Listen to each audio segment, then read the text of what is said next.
So 18 months ago, most of the world thought that location-based VR was a joke. But here we are today at a conference hosted by Microsoft with all the major players, and we're talking about location-based VR, and I love it. And I love the fact that, for the most part, this industry is still made up of indies, indie companies, indie studios, indie operators, and as Brandon alluded to, the location-based market is in a position that's not only sustaining the overall VR ecosystem, but it's in the driver's seat. My name's Brad Scoggin. I'm a co-founder and CEO of Springboard VR, and we're one of those indie companies. We're not Silicon Valley guys, we're not Hollywood guys, we weren't around in the 80s, and we haven't been around for the past few attempts at VR. But what we have been able to do in the last 18 months is build one of the largest platforms in the world supporting the location-based VR market. Today, I have to shift that around a little bit, but today we service 350 locations in over 30 countries. We've got 4 million minutes a month played on our system. We have 215 titles and approximately 150,000 monthly active users. And in a nutshell, what our platform does is that we provide the operating system for the location-based VR. So we've got in-headset management, location management, and then we handle the commercial licensing and the distribution of content. So what I'd like to do in my time with you today is just share some of what we have learned over the last 18 months. We joke about it, but I think if I hear one more generic talk about how the home market or the consumer market isn't ready and we have this chicken or the egg dilemma and the content's not there because the user base isn't there, we need some reality. And so hopefully we don't have all the answers, but we have learned a lot, and hopefully I can share some of what we do between now and when the phantom consumer market is ready. And ultimately, hopefully give you a better perspective about where location-based VR is today and the importance of location-based VR and the overall VR ecosystem. So what I generally like to do when I do these talks is just start with a brief history of our company. I think it'll give you a better perspective of who we are and how we've come to some of the conclusions that we have come to.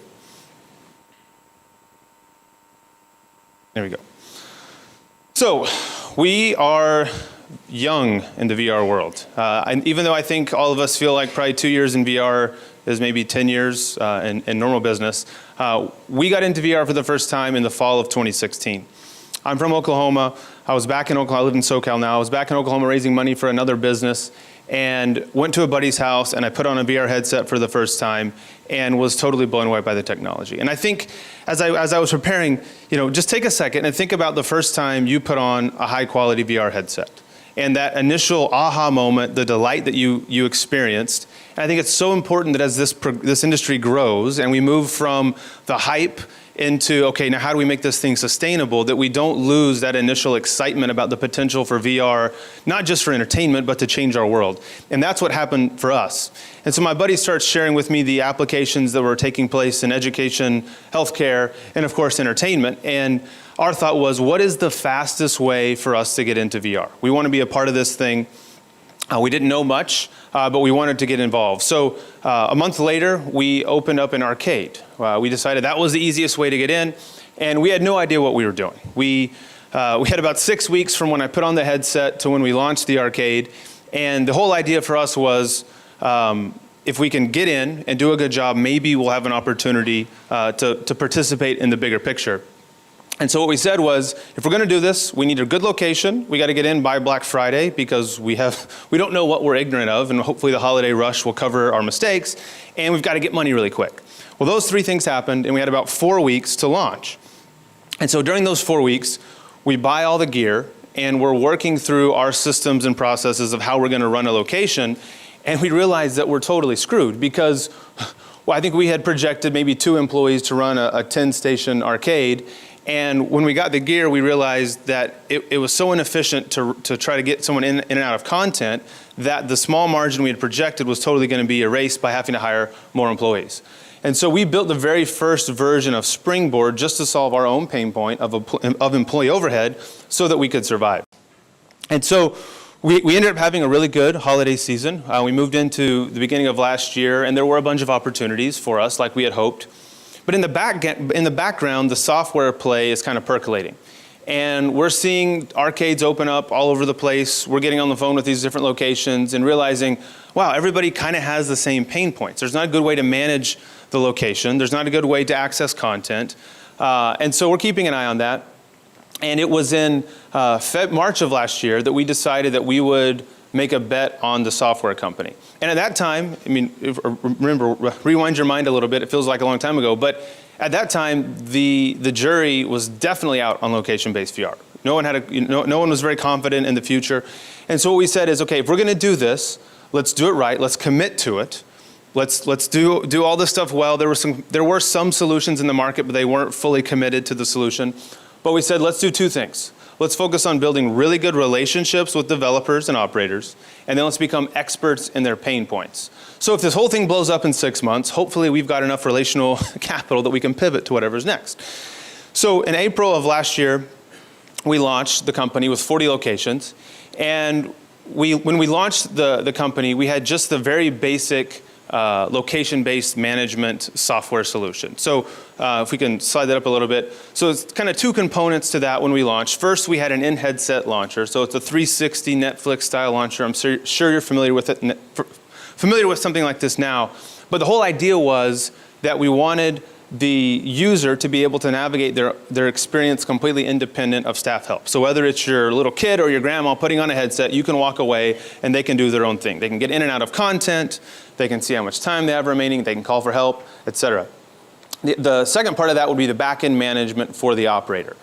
And so again, this part of the solution, not sexy at all, but very important to running a location, managing multiple stations, managing multiple locations, managing the content, time, etc. And so this whole thing started for us at solving our own pain point and then getting in and triaging the pain points we're seeing of the ever-expanding arcade market as quickly as we can. And so in August of last year, we launched our booking system, which allows arcades, you can either book when you come into the store, or you can do it online, but it's basically a precursor to our user profiles. And through this whole time, we're seeing the market steadily grow. And then last October, this was a big turning point for us. We'd kind of grown under the surface up to that point. And in October, we got mentioned in one of Charlie Fink's articles. And I think after that point, most of the companies in here, somebody contacted us from your company, but it was kind of our entrance into the market as we had kind of hoped initially. And then another big point for us was in November. So when we launched the company initially, we saw this massive challenge with distributing and accessing content. And so in November of last year, we launched our content marketplace where we handle commercial licensing of content and we offer a pay-per-minute model, which I'll talk more about that in just a little bit. And then earlier this year in May, we launched Springboard 3.0, which was basically a total reworking of everything under the hood to prepare us for scale. And we also updated our UI UX. And I'm almost done here with the story part. And then this month, we're excited. We're partnering with Beat Saber, and we're sponsoring a global tournament, one of the largest VR esports tournaments to date. And then this fall, we'll be launching our content distribution system. And this is very important for us. Up to this point, we've utilized Steam for the technical distribution of content, and we've overlaid our agreements and handled the pay-per-minute licensing. With our content distribution system, we'll no longer need to use Steam. And this is something that our customers, both the operators and the developers, have been requesting for some time. It adds a layer of increased efficiency, but it also helps with combating piracy, which is an ever-growing challenge right now in the location-based VR market. So what I'd like to do now is transition a bit and talk about the market. And one thing I want to preface this with is that the information, the data I'm going to share with you is what we know. So we really try to not extrapolate and say, well, this is what could be. I think I get tired of that kind of data. So what I'm going to present to you may not be the whole picture, but I think it's pretty close to the whole picture in a lot of ways. And you can at least be confident that what I'm communicating to you is something that we know. So right now, this is the market as we see it outside of China, Japan, and Korea. And we have a name for every single one of these locations. So we know of 1,700 locations worldwide outside of China, Japan, and Korea. And then the breakdown would be that 55% are dedicated VR attractions, 25% family entertainment centers, or FECs, and then 20% are kind of this mishmash of gaming centers, escape rooms, et cetera, that have just tagged on VR to kind of capitalize on the novelty of VR right now. The business models, and everybody breaks this down a little bit differently. This is how we break it down at our company. And so we've got independent and branded VR arcades. And as I get into some more of the data, those are the two primary groups that we work with today. So that's where we've got the most visibility and where I can share the most information and data. Then you've got the large scale free roam and the FEC solutions providers. So I'll quickly kind of break each of these down. So first we've got the independent arcades. And generally speaking, these are room scale VR. Some will have simulators of some sort. Some will have treadmills, but it's a very simple model. It's generally a Vive or an Oculus. Sometimes they use now the Windows mixed reality. Content is almost 100% access from Steam at this point. And generally speaking, they sell time. And that's important when we get to content and pricing here in just a bit. But more or less, you go in and rent time on a headset, 30 minutes to an hour, or whatever it may be. Some examples of this: VRcade, Mont VR, VR World New York City, and House of VR. So the second would be the branded VR arcades. Very similar to the first group. The main difference here is that these are run by companies that you would know, much more well-funded, and all the content does not come from Steam. Some of it is the dedicated LBE content. And a few of these models have some small free roam, small scale free roam. And most of these still sell time, but there is a bit of a transition here that some of the branded locations sell tickets, which is something else we need to talk about. So an example would be IMAX, Servios in LA, VR Park Dubai, Interspace, and Viveland. And then you got the large scale free roam. So this to me is where it starts to get sexy. And I think this is when we think about the potential of VR, this is what we all really get excited about. And so these are generally the large scale free roam where it's untethered generally. You're walking around a warehouse. You got the Hollywood IP or custom content. Most of these do sell tickets. We've now gotten away from the time-based model for the most part. And examples here would be the Void, Dreamscape, VR Studios, Nomadic, Zero Latency, Spaces. The companies that are getting the headlines right now for the most part. And then last is the FEC solutions providers. And this is still a bit of a mix. And I think this group may have the most potential just because you've got the real estate already available. You've got companies that have resources that are looking to draw in people. And the FEC solutions provider, or the FECs have the ability to really pull from any of the first three categories in their business model. So these are generally some sort of plug and play, turnkey, tethered room scale. Generally it's player versus player content. Some is tetherless free roam, but definitely turnkey in this category. Custom content, some Steam content, and then got a mix here of selling tickets and selling time. Examples would be Exit Reality, the Jurassic World experience with VR Studios and the virtual reality company, Talon Simulators, Hologate, Minority Media, Tower Tag, Arcave, and Neurogaming. So what I want to do now is shift and talk about the two groups that we've got the most visibility on. So I think that's where we can add the most value from our perspective because it's where we've worked the most in the last 18 months. And that is in more of the arcade market. And we don't even like to use that term because we don't want to pigeonhole ourselves there, but I think that is the clearest term to use with this group of where we're working. And so one of the things we've done over the last 7 months, I guess it's 8 months, it's August now, 7-8 months, is kind of take a deep dive into our locations and done some extensive surveys, extensive phone interviews with operators, and then just observe the data that we've been collecting to really try to identify what's the difference between the successful locations and the non-successful locations. And to some degree, we feel like we have a responsibility to do this because we do have such visibility.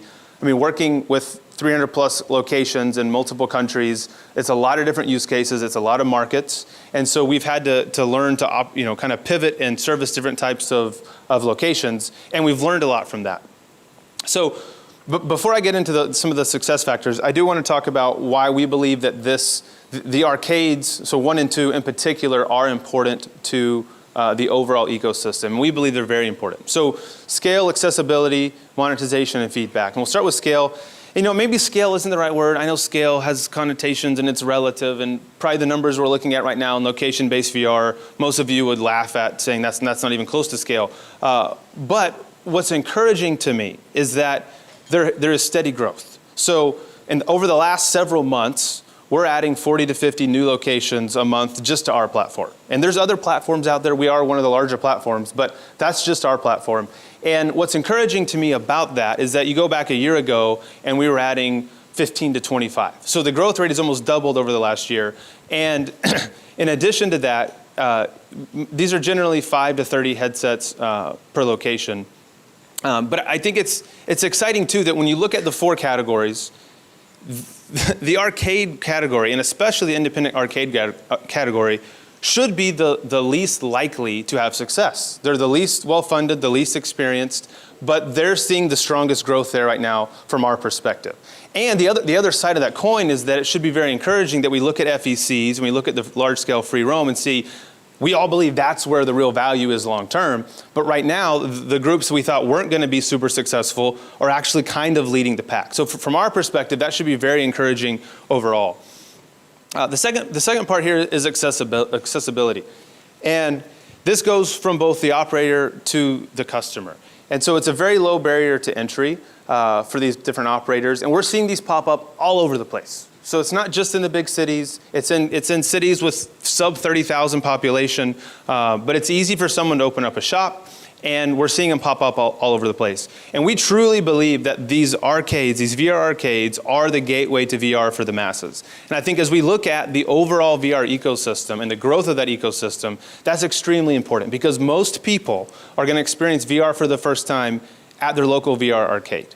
And that is the consumer base that we're all hoping for to exist someday. And we can get them there. We can get them exposed to VR. We can get their feedback, etc. So monetization and feedback. The arcade ecosystem, or excuse me, the arcade market does provide an opportunity as we're waiting for the consumer market to mature, that there is supplemental income there for the content creators. Absolutely, there's supplemental income there. There are some independent content studios doing very well right now in the location-based market, and I think that's very encouraging. And that's one of the things that we've been able to do is with our platform is take this somewhat fragmented market and put it all kind of under one roof so that content creators have a more easily accessible user base to monetize their content in the out-of-home market. Same thing is true with hardware. Again, it's supplemental at this point, but there is money to be made with hardware in the location-based market. And we're also seeing these locations surprisingly are not, I think a lot of people think that they're failing or on the verge of failing, and from what we're seeing, that's just not the case. And at this point, I mean, we're maybe 2 years into really the first arcades getting going outside of Japan, Korea, and China. And so right now across our platform, we're seeing that 65% are either break even or better, which is pretty good if most of these guys have been open 12 to 18 months.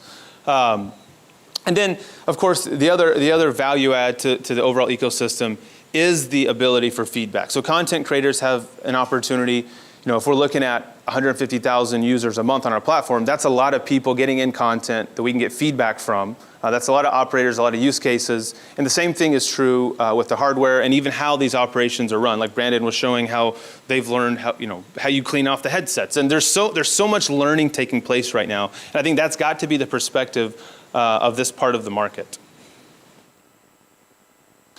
So I'm going to hit on 3 success factors that we have seen separate kind of the winners from the losers, I guess, for lack of better terms, in the arcade market specifically. And the first one is really, this impacts everybody. This impacts not just entertainment, it impacts education, it impacts every vertical that we're operating in.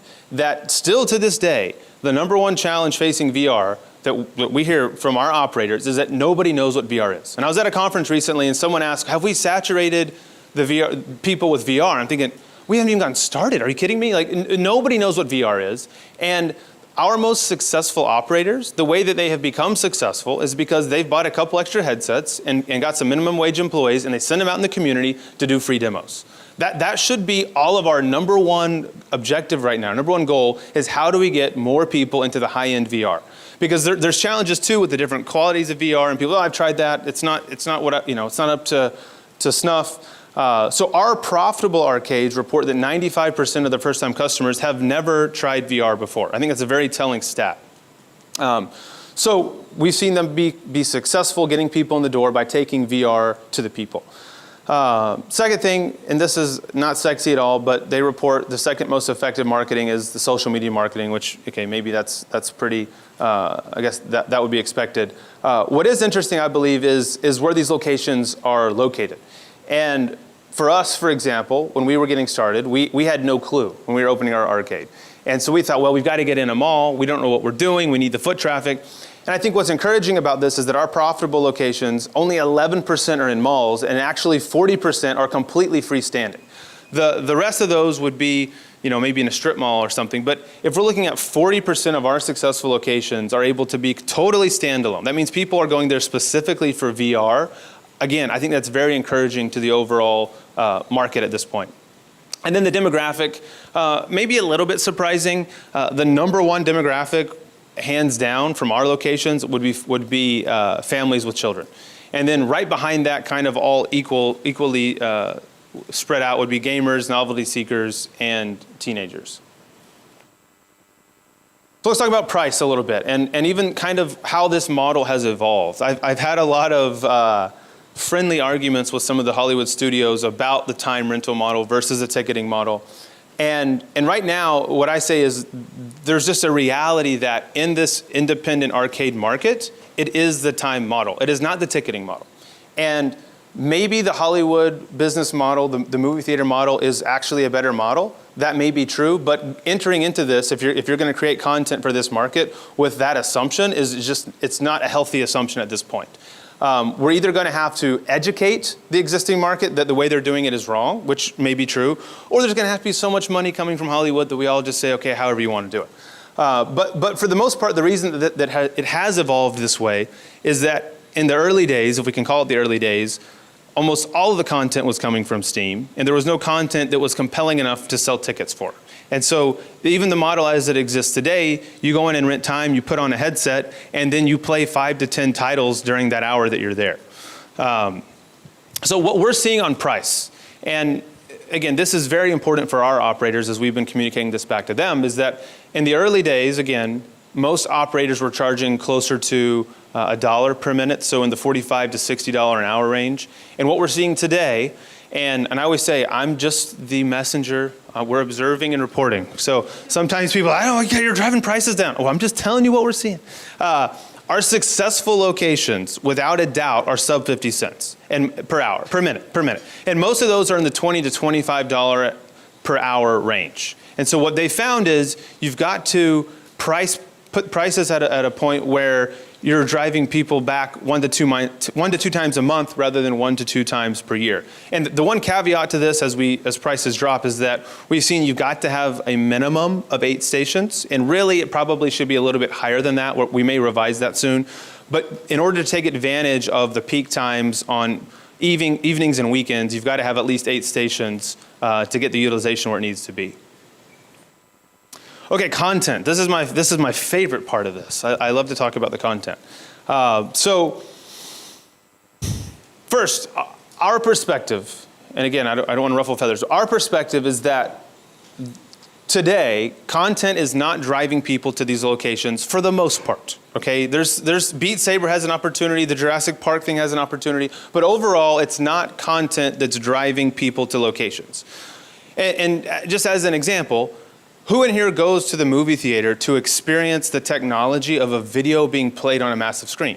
Nobody, right? We go to the movies because we want to watch Mission Impossible. Well, it's exactly the opposite taking place right now in these VR arcades. People are going to the arcade because they want to experience this new technology. Now, thankfully, the content is improving, and the content at least is good enough that it is driving repeat business. But I think this is a very important fact in my mind for us to be aware of. And I think overall too, as the industry matures and we move out of kind of the hype and maybe honeymoon phase of VR, we've got to settle into a more almost emotionless, objective perspective on how we're making decisions. And so one of the things that we did, because I want to talk about price first. When we launched our content marketplace last November. We had enough volume at that time that we could have gone to content creators and bartered for volume discounts. And we said, look, we're not going to do that. And the number one reason is that we believed at that time, and I believe for the most part it's still true today, that we do not know what a unit of VR is worth. And so even if you ask an arcade why you're charging $50 an hour versus 25, most of them are just copying somebody else, right? There's no data, there's no testing, everyone's just guessing and copying. So we're in this position, so we've got enough volume that we could negotiate lower prices, but we don't believe that, it just felt premature. So what we said is, let's only offer per minute pricing. So we were testing one variable. We're not gonna add monthly and annual pricing, we're just gonna do per minute pricing. And we're going to give total price control to the developers, and then we're going to give total power to the operators to be able to opt in or out of content, and then provide as much transparency of price as possible. So try to create, as best we can, an environment where economic forces could work. And knowing that it was going to be very messy. And we had plenty of people complaining about it, but we felt like it was the right thing to do. And so as we've observed this over the last 8 months now or so, it's been fascinating because it's been very messy. We've seen prices go up and prices go down. And a couple things. The number one thing that we have observed, and going back to comparing our successful operators to our less successful operators, is that the successful locations do not pay more than 15% for content. And they are emotionless with this. There's no, you can't get them to budge. 15% is the ceiling on what they pay for content. And I mean 15% of the price that they charge to the end user. And so that's very interesting to us. And I think what's interesting about that as well is that, and maybe a bit concerning, is that, remember my first point on content, is we're still talking about, for the most part, content that is not driving business to these locations. We don't have the AAA content. We'll talk about branded IP here in a minute, but content is not driving business, and some of these guys are already at that 15% ceiling. And so when better content comes, either the current content's going to have to bite the bullet and drop prices, or these arcades are going to have to pay more than 15%, which I think could potentially be harmful to their business model. The recommendation that we are now making, and it's hard, so kind of the way we work into this is we say, location, we're in 30 countries. So location, you should charge a price point to your customers that drives repeat business 1 to 2 times a month, not 1 to 2 times a year. We suggest in the 20 to 25 US dollar range. And then we say, secondly, we recommend that you do not pay more than 15% for content. And so that's obviously a function of what you charge per hour, but following that line of thinking, our current pricing recommendation, and this is overly simplified because we've got to evolve into more regional pricing, is 6 cents a minute. And so we've got a handful of content creators that we're working with who have agreed with us to say, okay, let's try this. We're gonna go in with you at 6 cents a minute for a period of time, and we're gonna test it.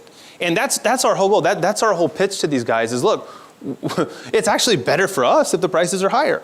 But I think what's healthy for the overall industry is that the goal is not right now, how do I make the most money, but it's answering these questions, what is a unit of VR worth, and things like that. So some other things we've learned, the branded IP. So, wow, that's helpful, but we've seen some very clear examples in the last 6 months even of branded IP where the quality of content was not up to snuff, completely and utterly fail. And that's the other thing when I talk to these Hollywood studios, I say, look, yes, the IP is awesome. People are gonna love that. But if you think you can shortcut it and not create quality content, you're just kidding yourself. You're gonna waste time and money. You've got to have quality content. And the same is true when we go to these, even the indie studios. We say, look, tomorrow, by the end of this month, we'll have 2,000 headsets on our platform. So tomorrow, I can put your content in front of 2,000 headsets. I can guarantee that to you.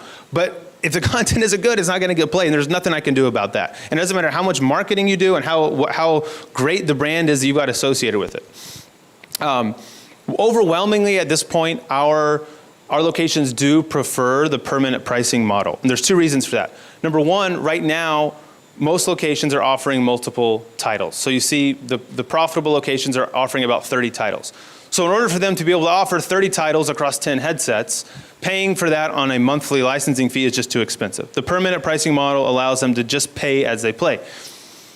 One interesting thing to note, one of the other results of our pricing experiment, is that the locations that are very hardcore on not paying more than 15%. We saw this massive arbitrage off our platform because we allow content from Steam if you want to pay Steam site licensing on a monthly basis. So we saw this massive arbitrage on the higher priced per minute titles that are very popular to Steam, to a monthly license, where ultimately they're paying less than 6 cents a minute. And so again, I'm arguing with content creators saying, look, you think your price point is too high, they're gonna get it anyway. Because if your content is popular, they're doing the math and they're gonna go find the monthly license. I said this before, but I'll just say it again, the demographics here, the families with kids, gamers, novelty seekers, and teenagers. So, closing thoughts. Our perspective is that this is just getting started. Like I mentioned, of the 4 categories, I think the 2 least likely to succeed right now have such strong, steady growth. That is very encouraging. When I see our numbers come in every month and there's still this strong growth we've had back-to-back record-breaking months of new signups from the independent arcade market. I think that's extremely, extremely positive. The other thing, I think we've got to have the perspective, all of us, that until the consumer market is ready, we have this opportunity to learn. And that has got to be our top priority. And then I want to encourage everybody. It's the same thing with data. Even for us, we have decent amount of data, but it's nowhere where it needs to be. And so we've got to, as an industry, focus on the data, and we've got to make decisions based on the data, not our gut or not our emotions or not that we're excited and we already invested X amount into this deal. And so either we've got, at worst, we've got an amazing opportunity to just learn in this massive experiment as we prepare for the consumer market. And at best, we have a market that continues to grow and is not only a great learning environment, but actually ends up being very successful for all of us from a financial perspective. Thank you.